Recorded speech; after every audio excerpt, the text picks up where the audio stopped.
moment's notice. So the folks are going back in there because they want to see their homes, get back to their homes. But the situation still is the fire can reverse, winds can change, it could come back on itself.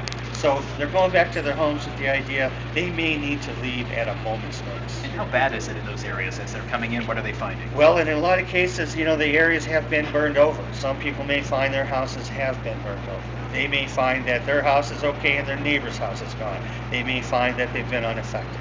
There's all kinds of different situations back there. Wildfire in cases like this is like a tornado. Some houses have been affected, other houses next door may not have been or have been affected. That's how it is. So this figure of 70 homes probably is just a low guesstimate, right? No, we know 70 structures per 70 have been lost. So what are you doing about the northern perimeter swamp area? Well, our focus is on structure protection, first and foremost, outside of however, we're having trouble because of terrain and because of fuel loadings up there. Why has it been 25% containment for, I guess, almost a day and a half? What's up? Why is it going up? We have a huge area. We have probably a 40-mile perimeter. So that's a lot of area to cover.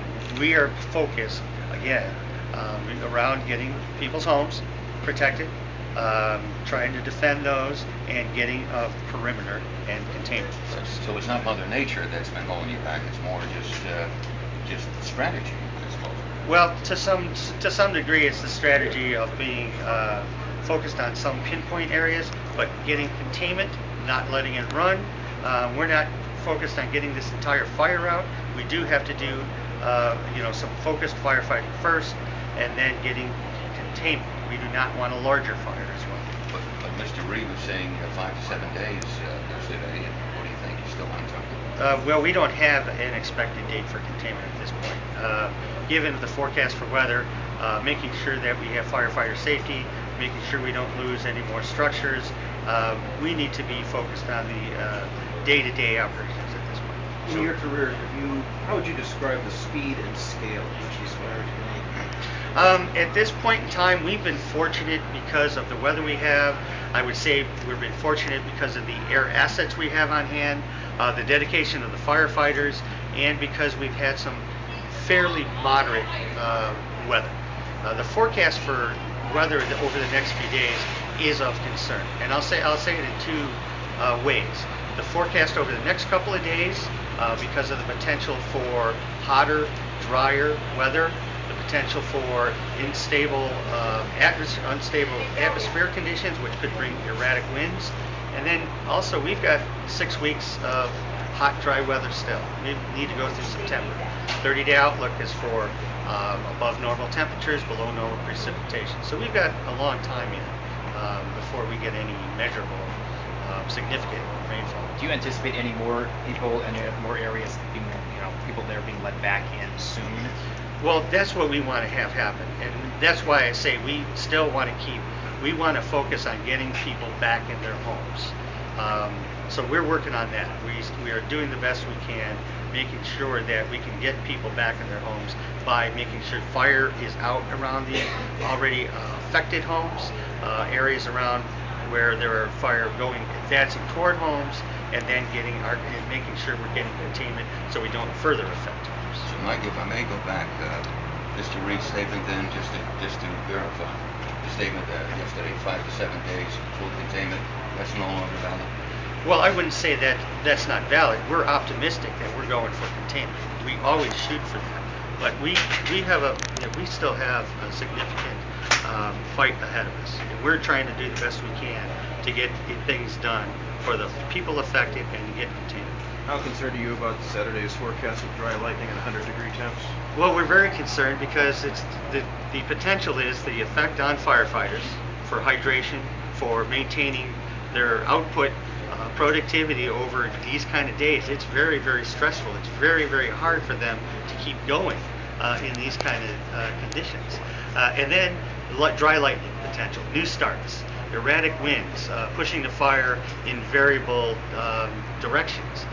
We have to be very careful for our firefighters. We need to look out for their welfare and, for new starts, initial attack, other fires in the area. resources being pulled around, including air assets. So we're very busy. You've had a couple of minor injuries, is that right? We did. We had a situation yesterday where there was a minor injury to a firefighter, some facial burns on the northeast part of the fire. He was treated and released. We also had someone that was treated and released for dehydration. So it's already showing that we have hydration concerns. Has it only been one person that has been treated for dehydration? Yes, but of course there's people that need to take breaks because of dehydration. So we need to keep our eyes on our firefighters to make sure that they're able to keep and stay hydrated over the course of the day, and that's harder and harder as it gets hotter and drier. Some of us have come in a little bit later. Is there any number on acreage and where things stand right now in containment as well? We've had no changes in acreage or containment at this time for structures loss. How are you people holding up? It's been a tough week.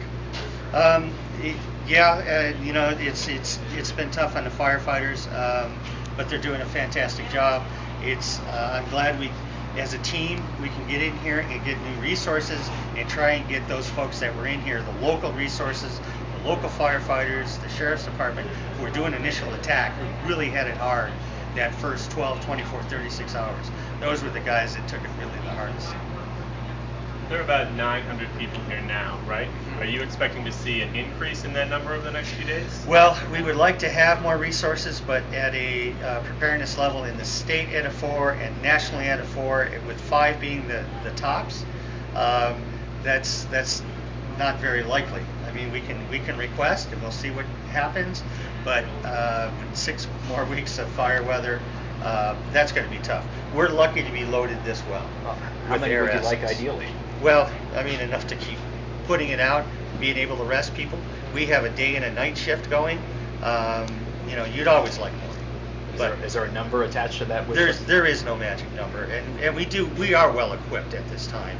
But we're doing the best we can. But you'd always like more, of course. For opening some of these areas back up, there were folks out on the eastern side of where this first hit. There's no smoke, there's no fire. They want to go see their homes. They want to see what they have left.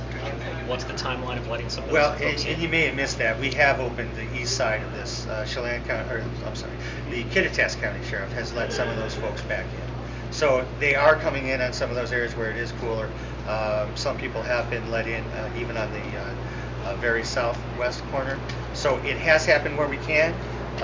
Where it's not and it's hot and it's dangerous for other reasons, be it transmission lines down, other infrastructure problems, we haven't been able to. But you're still not altering the fire footprint on the maps, though? No, yeah, we have not changed that yet. When you're talking about the fighting being heaviest along the Swauk Valley, is the fire gaining any ground there, or is it just a tough fight? It's just a tough fight. It's still burning within and hot in making uphill runs and burning pretty completely throughout there. We just don't want it jumping any of our perimeter as we have it over time. We're keeping it below Highway 97. We don't want it going to the north of Highway 97. We don't want it going to like 970, and we don't want it going to the west either. So that's where we're trying to keep it. So far we've been successful. Thank you. Thank you, sir. Very nice. Thank you. You bet.